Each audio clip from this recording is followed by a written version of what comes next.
سڵاوتان لێبێ زۆر خۆشحاڵم کە دیسانەوە لێرەم لە خورماڵی تێکۆشای من باش لە بیرمە هەر عەسرێکی باراناوی بوو لەم خورماڵە بووم کە ڤیدیۆی دەنگدانی هەڤاڵ مامجەلال لە ساڵی 2014 بڵاو بووەوە لێرە بووم کە پەنجەکەی بەرز کردەوە بینیم خەڵکی ئەم دەبەرە بینیم خەڵکی ئەم خورماڵە بە چ جۆش و خرۆشێک هاتنە سەر ئەو جادانە بەو بارانە بە تێکەڵاوی ڕەنگە و ڕەنگەکانەوە بە یەکێتی و لایەنەکانی دیکەوە شکەن ئەیانزانی ئەو ڕێبازە کۆتایی پێ نەهاتووە بەڵکو ئێستا بەرەو قۆناغێکی دیکەی ڕێبازە پیرۆزەکەی هەڤاڵ مامجەلالە ئەڕۆین ئێوە نایەڵن ئەو ڕێبازە ون بێت ئێوەی تێکۆشەرە کە ئەبێ پارێزەری ئەو ڕێبازە بن وەکە ئێستا دیسانەوە بەرەو هەڵبژاردنێکی ترە ئەڕۆینەوە گرنگە ئێمە بیر لەم هەڵبژاردنە بکەینەوە بیر لەوە بکەینەوە کە ئەم هەڵبژاردنە بۆ عێراقە ئەم هەڵبژاردنە بۆ ناردنی تیمێکی بەهێزی یەکێتیە بۆ پەرلەمانی عێراق تاکو لە پەرلەمانی عێراقەوە شەڕ بکەن لەسەر مافە دەستوریەکانی کۆمەڵانی خەڵکی کوردستان ئێمە چیتر نابێ بیەڵین ئایندەی گەلەکەمان بەدەست حزبێکیان کەسێک قوماری پێ بکرێت ئایندەی خۆمان ئەبێ بەدەستی خۆمانەوە بێت تەنها بەدەستهێنانەوەی ئایندەی خۆمان ئەتوانین کێشەی موچە و بوجە و گوزەرانی خەڵک چاکتر بکەین تەنها بەدەستهێنانەوەی ئایندەمان ئەتوانین سنووری هەرێمی کوردستان بۆ یەکجاری یەکلایی بکەینەوە تەنها بەدەستهێنانەوەی ئایندەمان ئەتوانین ماف و ئیمتیازەکانی کەسوکاری سەربەرزی شەهیدان و زیندانیە سیاسیەکانمان لە ڕێگای قانون و پشت بە دەستورەوە بەدەست بهێنین بۆیە داواتان لێ یەکەم داوا لە ئێوەی تێکۆشەرەکەم داوای لە پێشمەرگە دێرینەکانەکەم لە زیندانیانی سیاسیەکەم لە کەسوکاری سەربەرزی شەهیدانەکەم داوا لە کادر و ئەندام و لایەنگرە دڵسۆزەکانی یەکێتی نیشتیمانی کوردستانەکەم کە پشتیوانی یەکێتیەکەتان بن پشتیوانی لیستەکەتان بن لیستی 162 لیستی یەکێتی نیشتیمانی کوردستان لیستی شەهیدان لیستی هەڤاڵ مامجەلال لیستی تاکە بە تاکەی ئێوەی بەڕێزان هەڤاڵ مامجەلال ڕوئیایەکی هەبوو بۆ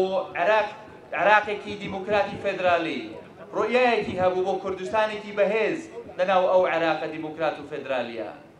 ئەم ڕوئیایە ئەمڕۆ لەژێر مەترسیدایە ئەمڕۆ هاوسەنگی هێز تێک چووە لە عێراق ئەمڕۆ عێراق چی بوێ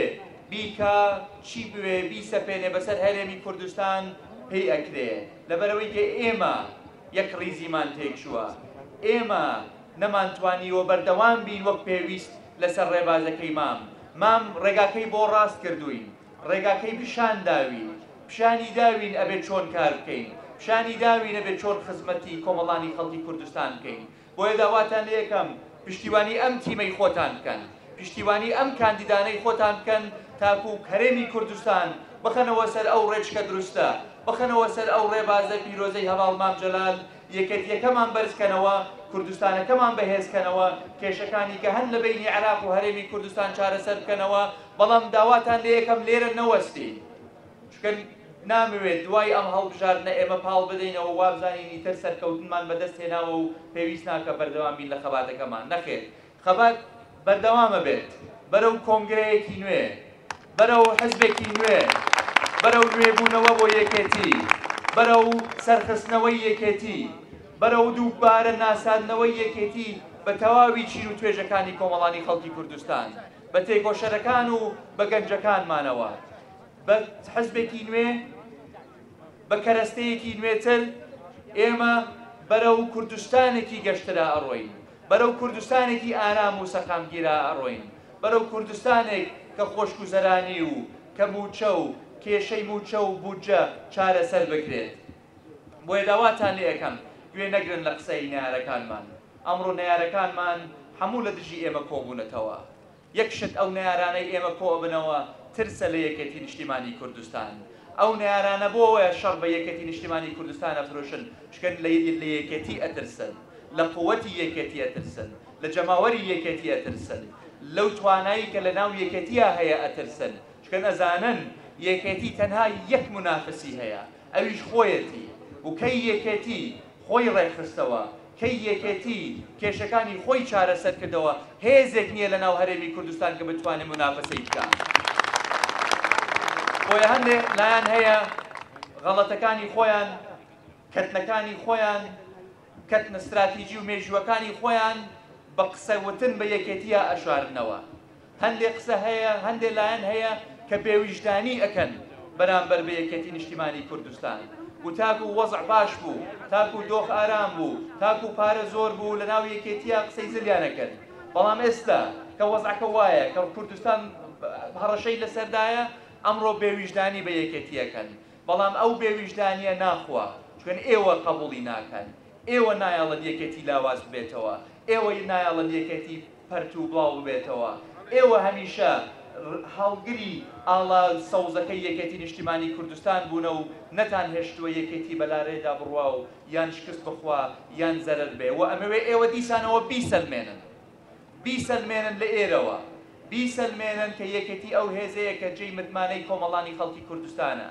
بیسەلمێنن کە یەکێتیە ئەو هێزەی کە ئەتوانێ لە بەغا بە سوود وەرگرتن لە پەیوەندیە بە هێزەکانی هەواڵ مامجەلال باشترین نەتیجە و باشترین دەرەنجام بۆ کۆمەڵانی خەڵکی کوردستان بەدەست بهێنێ بیسەلمێنن کە یەکێتیە ئەو هێزەی کە ئەتوانێ لە ڕێگای ئاشتی و سەقامگیری ئاوەدانی و خۆشگوزەرانی بگەڕێنێتەوە بۆ هەرێمی کوردستان و بۆ عێراق بیسەلمێنن کە ئەم کاندیدانەمان شیاون کە ئەم کاندیدانەمان خۆیان لەبیر ناچێت کە ئەم کاندیدامان کە چوون بۆ بەغا خزمەتکارتانە بن چۆن لەو کاتی وەزیفی خۆیانەوە خزمەتکارتان بوونە چۆن لە کاتی کەوانەی کە لە حکوومەت بوونە خزمەتکارتان بوونە لە پەرلەمانی عێراقیشە خزمەتکارتانە بن ئێوەیان لەبیر ناچێت شەڕەکەن بۆ مافەکانمان شەڕەکەن بۆ ئاشتی شەڕەکەن بۆ سەقامگیری شەڕەکەن بۆ سەروەری و بۆ سەرکەوتن دەنگەکەی خۆتان بۆ لیستی خۆتان بۆ لیستی شەهیدان بۆ لیستی هەواڵ مامجەلال تۆمارکەن سەرکەوتنی یەکێتی تۆمارکەن سەرکەوتن بۆ کوردستان تۆمارکەن لە 12/5/2018